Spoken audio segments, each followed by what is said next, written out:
충남 대안 마도 해역에서 진행되었던 마도 3호선의 수중 발굴 조사. 당시 고려 무신 정권의 역사를 증명해줄 유물이 발견되어 세간의 이목을 집중시켰다. 그것은 바로 총 37점의 목간이었는데, 목간은 과거 종이 대신 기록하던 방법으로 유물의 시대와 특징을 알 수 있는 중요한 근거가 된다. 마도 3호선의 목간에서는 삼별초의 근거로 추정되는 기록이 발견됐는데, 마도 3호선에서 목간 가운데에 삼별초에 관한 자료가 나오지 않았어요. 대체로 삼별초란이 일어나기 직전이라고 시점이라고 이제 볼 수 있을 것 같은데, 어떻든 그 시기에 자료, 문자로 기록된 자료, 이런 점에서 상당히 그 의미가 큽니다. 바다에서 발견된 목간의 경우 글자를 확인하기 위해서 거쳐야 하는 처리 과정이 필수다. 오랜 시간 바닷물 속에서 빛을 보지 못했던 목재의 형태나 강도가 변형되는 것을 최대한 막기 위한 작업이다.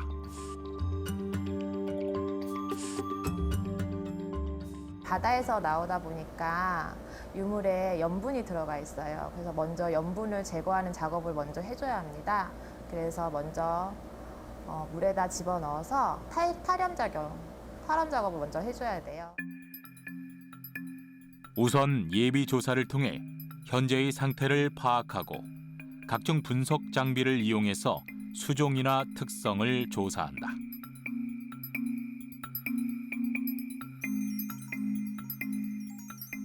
각각의 특성에 맞는 약품을 사용하여 세척과 강화 처리 과정을 거친 뒤 일정한 습도를 유지하면서 동결 건조를 시켜야 수분이 급격하게 빠지면서 형태가 변형되는 현상을 막을 수 있다.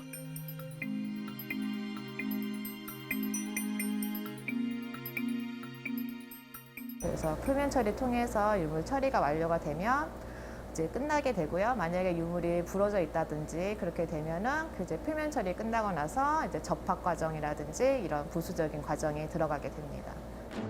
마도 3호선에서 발굴된 목간 역시 이와 같은 보존 처리 과정을 거쳐 그 속에 담긴 이야기를 세상에 꺼내놓았다.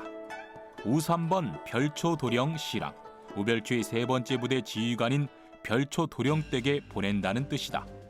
좌별초, 우별초, 신의군으로 구성된 삼별초가 각각 3개의 부대로 나뉘어 있었다는 사실을 알 수 있다. 거기 보니까 시랑직을 가진 도령, 지휘관이 직접 그 지휘를 한 걸로 돼 있는데, 그걸로 해서 계산을 해서 생각을 하면은 삼별초의 좌별초가 대략 한 3천, 우별초가 한 3천, 이런 정도의 규모로 추산할 수 있는 것이 아닌가.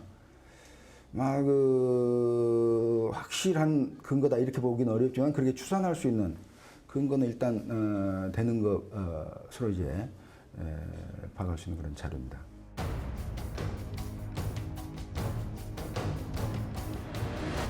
(1225년) 몽골의 사신이 압록강변에서 피살되고, 이를 계기로 1231년부터 몽골은 고려 침입을 단행하였다.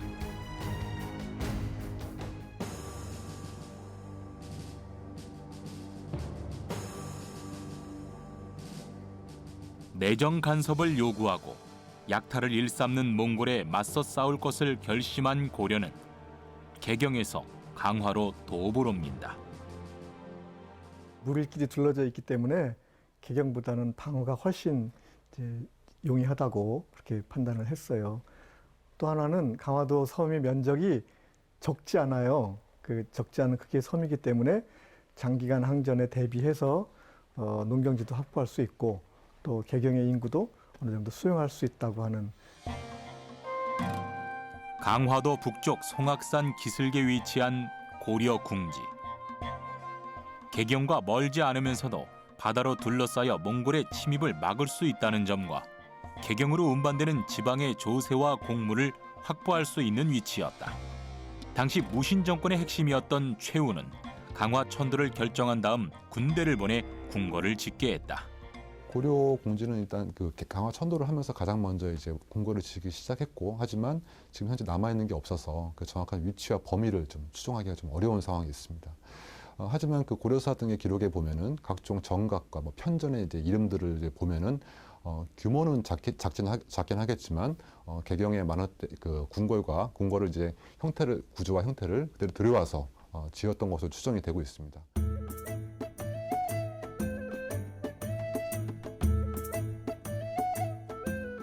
그렇게 두 번째 수도가 된 강화. 40년에 가까운 세월 속에서 몽골에 대항하면서도 문화적인 발전을 이뤄낸 시기였다.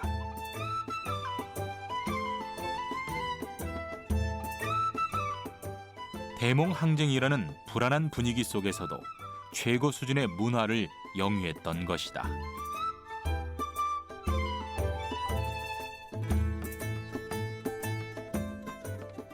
정치 사회적으로는 굉장히 혼란스러운 시기였지만 그 문화적으로 봤을 때는 부안이나 강진에서 만든 청자, 고급 청자를 사용하였고 팔만대장경도 만들었고 그리고 금속 활자를 이용해서 책도 찍는 등 굉장히 활발한 활동들을 하고 있었습니다. 고려사에 의하면 강화 중성을 처음 쌓은 것이 1250년이었고 대소문이 17개가 될 만큼의 규모라고 하였다.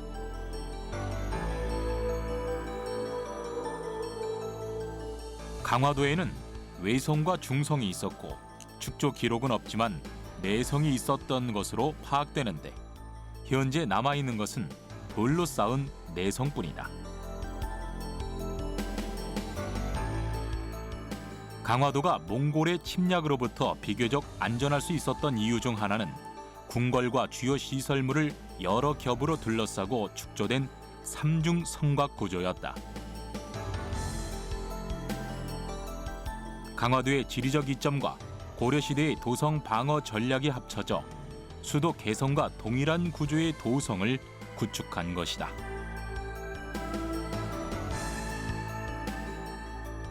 강화의 내성과 외성, 중성의 그 삼중으로 된 성곽의 구조는 개경의 그 성곽과 비슷한 구조로 되어 있다고 생각이 됩니다. 그러나 1270년 고려는 39년 만에 몽골에 항복하고 개경으로 환도한다. 최씨 무신 정권이 몰락하고 강화도 시대가 막을 내리면서 고려 정부는 삼별초 해산령을 내린다.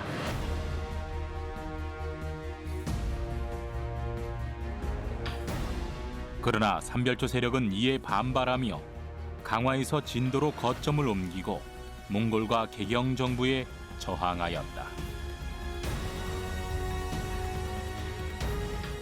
강화도도 각 포구에서 집결돼서 진도로 항해하는 배들이 천척이라 그러면 이거는 대단한, 그리고 그것도 얼마나 고도의 훈련이 돼 있지 않는다면 집단으로 그렇게 이동할 수가 없어요. 그래도 어느 정도 위험하지만 조직화되고 훈련화돼 있지 않는다면 그런 결심을 지도자는 내릴 수가 없고 리드를 해나갈 수 없다. 이 험난한, 주로 우리 진도 앞바다는 7루트, 8루트예요. 그 해류 속도가. 정통 고려 정부의 계승을 자처하며 개경 환도를 거부하자 삼별초 혁파를 선언하는 고려 정부. 몽골 그리고 몽골에 복속한 정부와의 항쟁을 선언한 삼별초는 천여 척을 이끌고 강화를 떠나 진도로 향한다.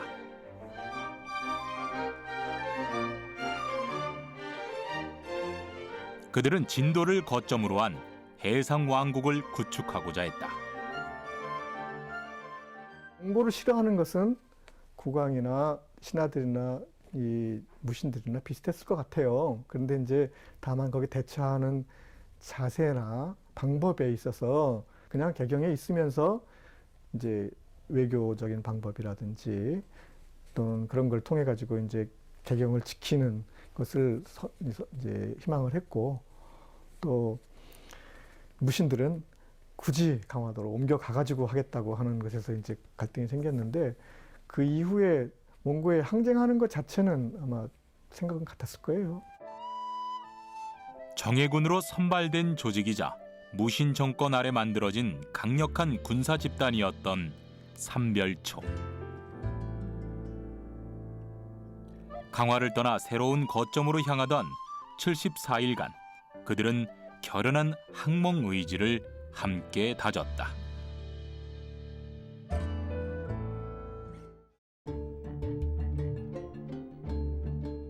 강화도를 떠난 삼별초가 먼 항해 끝에 닻을 내린 곳은 목포 앞바다의 진도, 우리나라에서 세 번째로 큰 섬이었다. 장군 배중선, 야별초지우 노영희를 중심으로 한 천여 척의 배가 진도 벽파 나루터에 도착한다.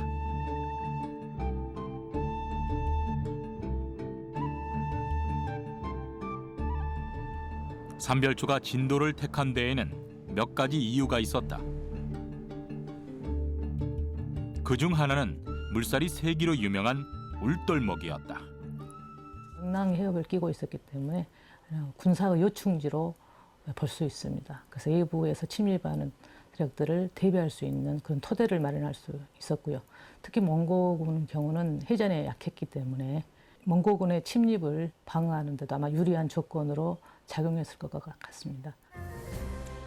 삼별초는 고려 원종의 육촌인 승화후 온을 왕으로 세웠다.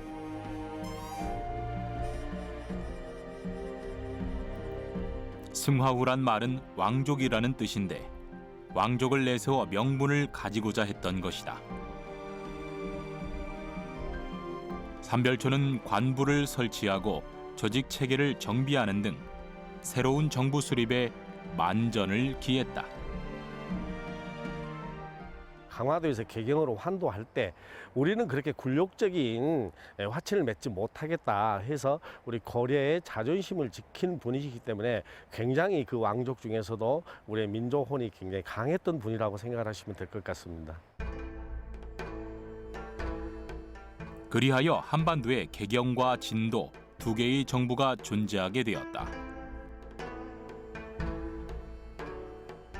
고대부터 서해와 남해를 연결하는 해상 교통의 요충지이자 진도에서 육지로 통하는 관문 역할을 했던 용장성 일대.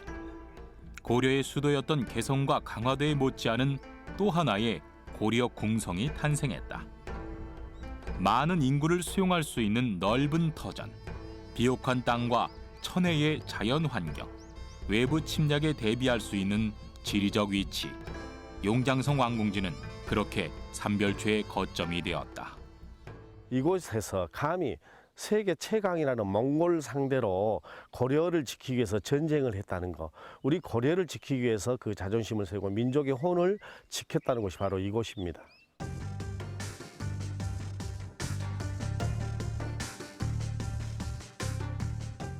지난 2014년 진도 용장성 왕궁지 발굴 조사가 시작되었다. 산 능선을 따라 축조되어 있던 산성을 외성으로 삼고 기존의 사찰 건물을 개축한 궁궐과 흙으로 쌓은 궁장까지 도성의 구조를 갖추고 있었다. 아무런 준비 없이 이루어졌던 강화 천도와는 달리 철저히 계획된 것이었다.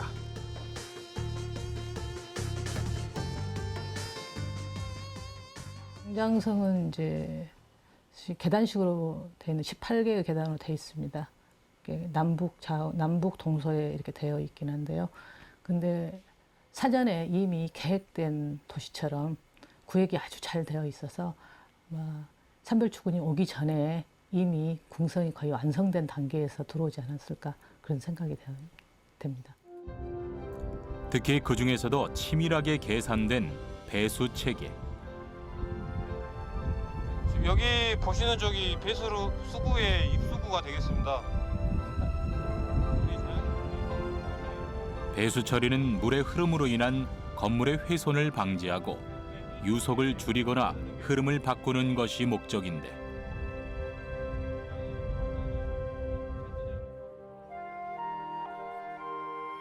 축대가 붕괴되는 것을 막기 위해 수구 내부의 구조를 계단식으로 처리했고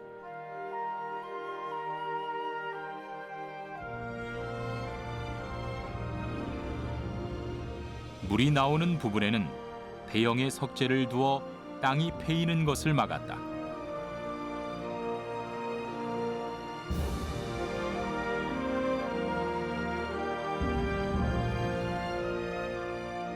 또한 배수로의 형태를 S자형으로 구축해서 유속을 감소시켰다.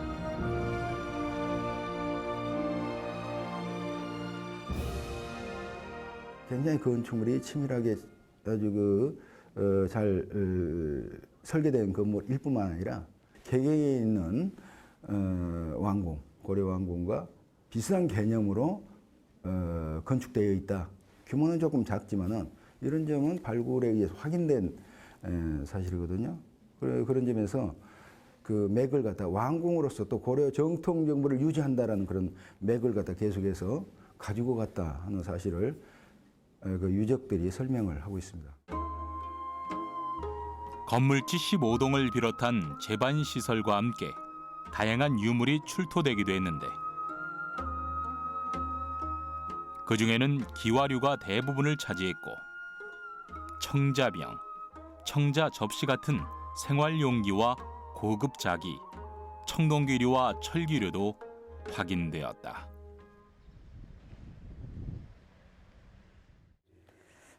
지금 용장성에서 출토된 그 막새류들입니다. 주목될 만한 유물이 바로 이 순막새인데요. 이 순막새의 그 가운데에 이 자방이 있고요. 다음에 이제 8엽의 연판이 돌고 있는데 연판이 아주 도드러져 있습니다. 그리고 밖으로 권성과 연주문대가 형성된 주연부가 형성되어 있는데요.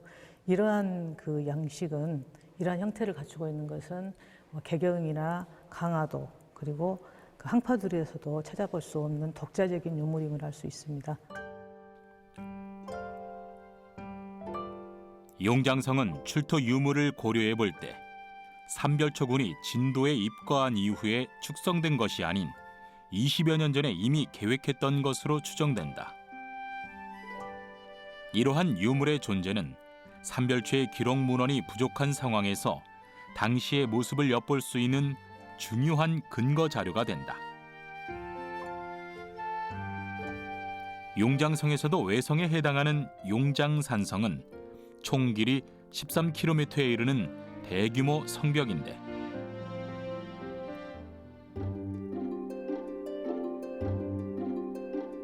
외성은 안팎을 돌로 쌓는 방식인 협축법으로 쌓았고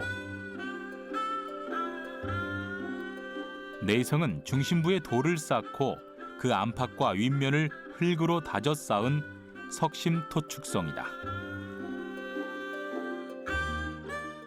산성이다 보니까는 주변에 노출되어 있는 암석을 채취를 해서 특별히 가공하지 않고 그 암석에서 깬 돌을 그대로 이용해서 쌓는 허튼증 쌓기 기법을 이용해서 축조가 되어 있습니다. 그래서 전체적인 용장산성 규모나 어떤 입지, 축조 기법을 따져본다면은 내륙에서 보이는 당시 원고의 대비해서 쌓았던 입보용 산성들하고 많이 유사한 모습을 보이고 있습니다. 용장성은 이처럼 단순히 방어 목적으로 세운 것이 아닌 왕궁을 포함한 고려 도성의 모습이었다.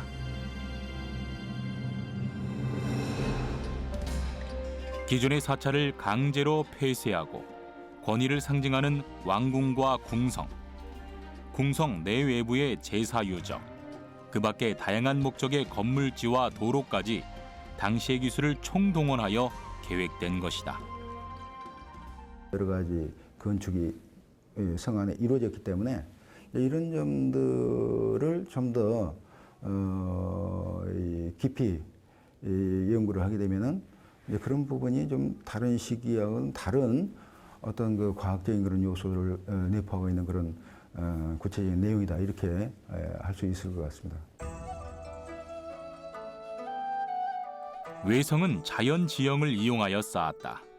만을 이루고 있는 만입지는 밀물 때는 물이 들어오지만 썰물 때는 수심이 낮거나 갯벌 바닥이 드러난다. 즉 선박이 통행할 수 없는 지형을 이뤄 성벽을 쌓지 않아도 충분한 방어력을 갖게 되는 것이다. 사실 삼별초는 어떻게 보면 이제 반란군이라고 얘기들을 하지만 이제 대몽 항쟁을 했다는 거기 때문에 것으로 이제 인식이 되고 있잖아요. 특히 진도에 와서 왕을 세웠고 또 간부를 설치했고 하나의 정부가 들어선 곳이 바로 진도입니다. 그래서 진도는 결국 한 1년여밖에 없었긴 했지만 그 궁성의 유형을 갖추고 있는 왕궁지를 가지고 있었던 것이죠. 그리고 여몽연합군과 삼별초와의 대대적인 전투가 벌어졌다. 연합군은 초반에는 취약한 해군력으로 인해 성과를 거두지 못했다. 그러나 1271년 5월 김방경과 몽골 장수가 지휘하는 여몽연합군의 공격에 의해 삼별초는 무너지고 말았다. 왕으로 추대되었던 승화후 온이 죽임을 당하면서 삼별초의 고난이 이어진다. 삼별초의 한이 서려 있다고 전해지는 진도의 궁녀둔벙. 둔벙이란 물웅덩이를 뜻하는 방언인데 당시 피난 중이던 궁녀들이 몽골군에게 붙잡히느니 죽음을 택하고자 스스로 몸을 던졌다고 하여 궁녀둔벙이라는 이름이 붙었다. 이쪽 마을에서는 그럽니다. 지금도 보름달이 뜨고 비가 오면 그때 당시에 그 원혼들이 그 자기의 나라를 잃은 슬픔이라 할지 자기의 억울함을 아마 표현하는 듯한 그런 스산한 분위기 속에서 그런 여인네들의 그런 울음소리가 들린다는 그런 이야기가 나올 정도로 한이 참 많은 곳으로 이렇게 전해지고 있습니다. 고려 정부의 삼별초 해산령에 불복하며 진도로 거점을 옮겨 몽골에 저항하던 삼별초 세력의 중심에는 배중손 장군이 있었다.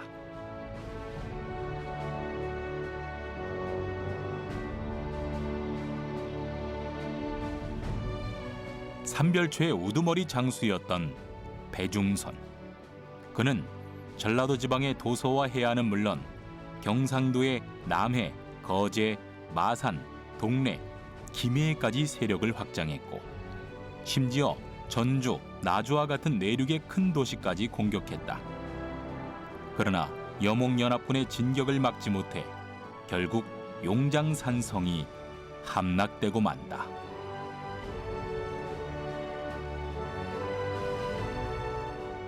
배중손 장군은 이에 불복하고 끝까지 남아 몽골과의 전쟁을 해서 이겼다. 우리 국토를 지키겠다. 호국수고의 정신으로서의 다짐을 하고 삼별초의 군을 이끌고 이제 거기에 저항하게 되는 동기가 됩니다. 배중손 장군은 삼별초군의 탈출을 돕기 위해 남도 진성에서 여몽연합군에 대항해 지연전을 펼치다가 결국 전사한다.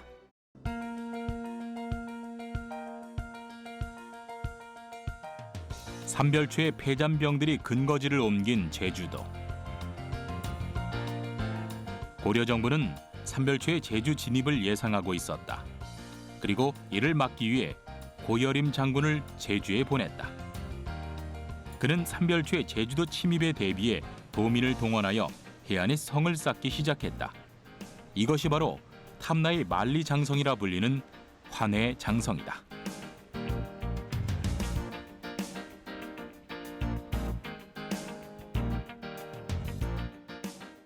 환해장성은 제주의 해안을 따라서 축성된 성입니다. 원래는 그 개경에 있는 고려 정부가 1270년에 그 제주로 들어오는 진도 삼별초를 저지하기 위해서 환해장성을 쌓았습니다. 제주도 연안의 해안선을 따라 빙 둘러싸은 환해장성은 현재 남은 길이는 5,133m다.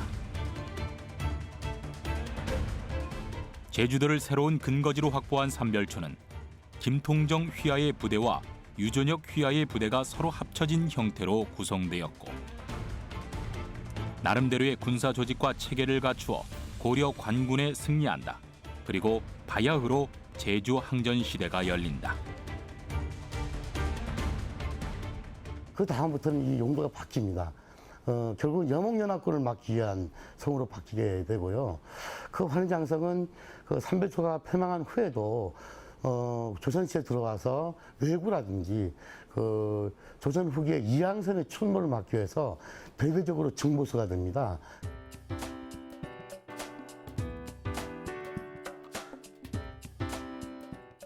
제주 항목 유적 가운데 가장 중심이 되는 곳 항파두리.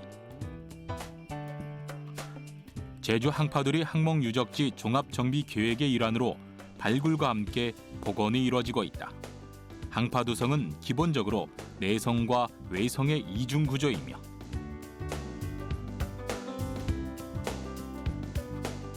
내성에서 제주 삼별초 지휘부의 본영이 있었던 대궐터를 비롯한 총 20동의 건물지가 확인되었다. 또한 항파두성은 삼별초의 이전 항전지인 진도 용장성의 건물지와 유사하게 축조된 것으로 확인되면서 삼별초 내 건축 기술자에 의해 건축됐을 것으로 추정하고 있다. 현재 여기는 지금 항파두리 성 내에 있는 내성지 내부의 그 중심 건물지가 되겠습니다. 그 삼별초가 그 제주도로 입도를 해가지고 그 성을 구축하고 그다음에 그 자기들의 그 중심 지휘부 역할을 했던 그런 건물지들이 있는 곳이 되겠습니다. 자연 해자가 있고 해안 조망이 유리했던 최적의 입지 조건을 갖춘 곳. 여몽연합군이 토성 안으로 쉽게 침입할 수 없었고 주위의 지형보다 높아 연합군의 침입로를 쉽게 간파할 수 있었다.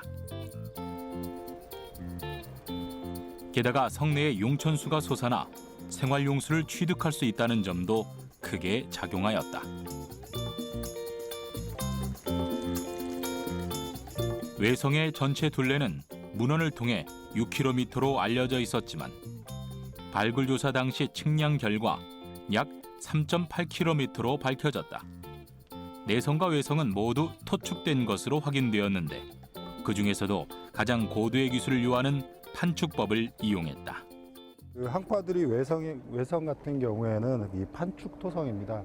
중심 토로를 그 판축해서 쌓은 그 토성이 되겠는데요. 지금 보시면은 이렇게 한 두께는 한 5에서 두꺼운 부분은 한 10cm 정도 켜켜이 해가지고 판축을 해가지고 이런 토성을 조성을 했습니다. 판축 기법은 흙을 떡시루처럼 얇은 판 모양으로 켜켜이 다져 쌓는 방법을 말하는데 향파두리 토성 역시 강화 중성의 토성과 유사한 방법으로 축성되었다는 것이다. 그러나 판축 기법을 이용한 여느 토성과는 다른 점을 찾을 수 있었는데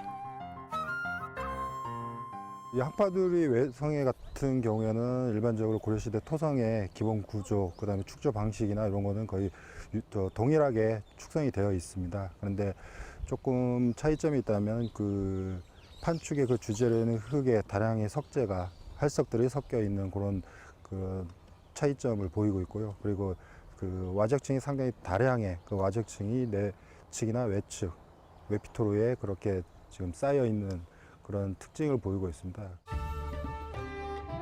이것은 육지보다 강우량이 많은 제주도의 기후와 배수를 감안한 축조 방법이었을 것으로 추정하고 있다.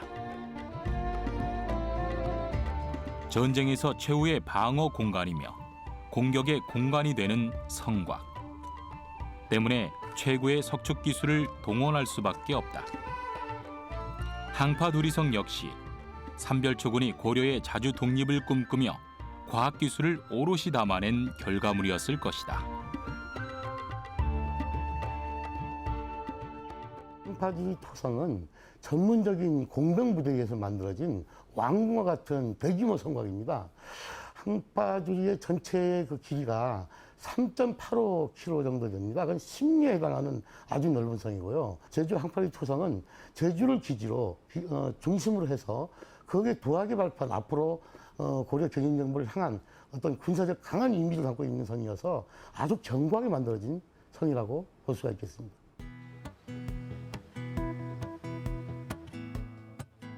이곳에서는 청자류와 생활용구, 무기류, 와전류 등의 유물이 발굴되었는데 다른 삼별초 항목 유적에서 많이 확인되지 않는 철갑, 청동촉, 철제창과 같은 무기류가 다량 출토되었다는 것이 특징이다.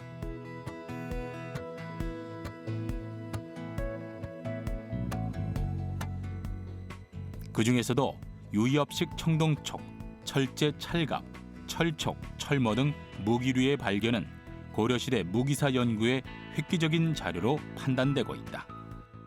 항파두성 내에서 특징적인 부분이 이런 무구류들이 많이 나온다는 겁니다. 지금 보시는 뒤쪽에 찰갑이라든가 그다음에 이런 청동촉, 그다음에 철제창 이런 것들이 지금 출토되고 있는데 그 다른 그 삼별초 항목 유적에서는 이런 무구류들이 많이 확인되고 있지는 않습니다. 그런데 지금 항파두리 그 성 내에서는 비교적 많은 양의 그 무기들이 지금 확인이 되고 있습니다. 또한 기와 중에서 고내촌, 곽지촌과 같은 제주 지명이 새겨진 명문화들이 확인되기도 했다. 이것은 고려 충렬왕 26년의 기록에서 확인되는 16현촌 중 하나인 고내촌 기와의 출처를 판단할 수 있는 중요한 자료다. 현장에서 발견되는 그 지명이 있는 기와들, 그리고 이제 거기에 이제 발간 걸 만들었던 이제 시기가 이제 같이 적혀져 있거든요. 그래서 이제 그걸 본다면 이 자체에서 기와를 생산했다는 이제 뭐 추론과, 그리고 이제 이미 이전에 그 다른 지역에서 생산했던 것을 여기 토성을 쌓을 때 재활용을 했던 그것이 아니었나 이렇게 생각이 됩니다. 더 중요한 것은 지명이 존재한다는 것은 중앙정부가 제주를 잘 알고 있었다는 얘기가 되고, 그 얘기는 역시 마찬가지로 삼별초군도 여기 지방에 대해서 파악하고 있다는 얘기가 되는 거죠. 그렇다면 삼별초의 최종 항전지는 왜 제주도였을까?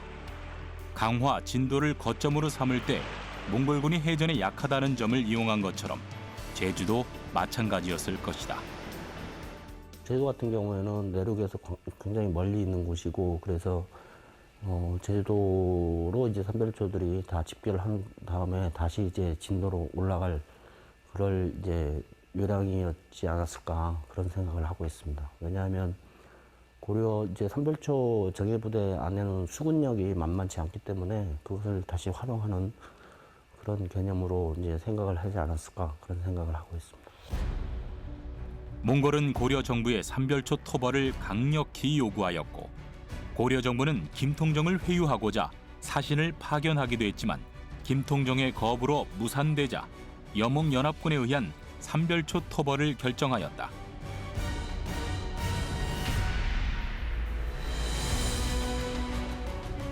몽골군이 제주를 정복하고자 했던 것은 삼별초 토벌 외에 또 다른 이유가 있었다. 남송 정벌 후 일본 정벌이 최종 목표였기 때문이다. 또한 368개의 오름과 넓은 벌판을 가진 제주는 몽골의 군마를 방목하는 장소로 부족함이 없었다. 첫째, 일본을 정벌하기 위해서.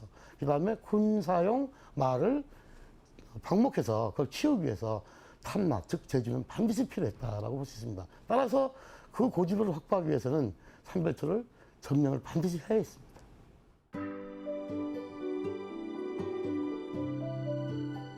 (13세기) 치열했던 고려의 대몽항쟁. 그것은 강화도에서 진도로 또다시 제주로 이어지면서 역사의 흔적을 남겨두었다. 비록 반세기의 원간섭기를 거치면서 반란의 역사만 남았지만 곳곳에 남겨진 삼별초 유적을 통해 그 의미를 되새겨봐야 할 것이다. 이런 문화는 그 삼별초라는 무리를 타고 진도나 제주까지 연결되어서 그 지역에서도 보이는데요. 이번 전시는 특별히 그 중에서 강화와 진도에서 발굴된 유물들을 한자리에서 비교해서 볼 수 있는 전시로 기획하였습니다. 몽골이 세력을 점차 확장하던 시대, 동아시아의 많은 나라가 몽골에 편입되어가는 과정에서 가장 치열하게 저항했던 삼별초. 삼별초와 몽골의 전쟁은 군대의 전쟁이 아닌 농민과 노비, 소민과 부공민과 같은 민중의 전쟁이었다. 지방의 백성들이 상당히 호응을 했다는 것이죠.